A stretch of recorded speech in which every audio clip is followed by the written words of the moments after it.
केन्द्रापड़ा जिला जम्भू पंचायत रे चली गुंडागर्दी।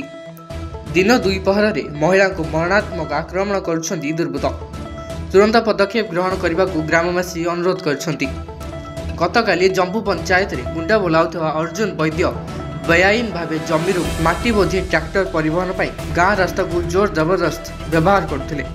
सेही पई एही महिला सेमानकु एही रास्ता व्यवहार न करने को अनुरोध करथिले, कारण यह गाँ लोकों क्षति एवं असुविधार कारण होता। केवल एथिपाई से महिला को मरणात्मक भावे आक्रमण करा कौनसी कारण न थाई से महिला को निर्मम भावे पिटा जाइथिला। लोकों सामने रे महिला को आक्रमण करने केते दूर ठीक ता देखा बाकी रहा। प्रशासन केबे एथिप्रति दृष्टि दे दुर्बृत्तों प्रति कार्यानुष्ठान ग्रहण करुच्ची ताहा देखा बाकी रहा।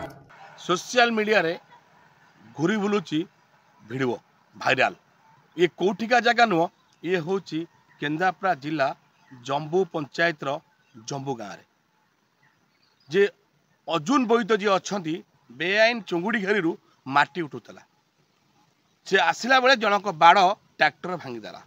से नहीं कि जड़े महिला प्रतिवाद कला बेली निधुम माड़ मारी पकईदे तले अर्जुन वैद्य। से पुणी आग धाड़ी अच्छा राजनीति करती। आम कौ दल ना आम कौन से सबू दल रहती जिता जिता पट जीए से दल सी रहती कहीं ना से व्यक्ति जनक काम से व्यक्ति जनक होती बांग्लादेशी जो से कागज पत्र करिकार से नहीं कहीं एभली घटना घटे पुणी अर्जुन वैद्य कह गले जड़े महिला को एमती मारिया कौन ठीक से नहीं करी जम्बू थाना रे अभियोग करा जाइए महिला केबे से महिला न्याय पाइबे सबू सोशल मीडिया देखुं एसपी तक भी देखुवे सबुआड़े घुरुची केमिति मारुचंदी अर्जुन वैद्य स्त्री लोकटा को न्याय किछि नाई।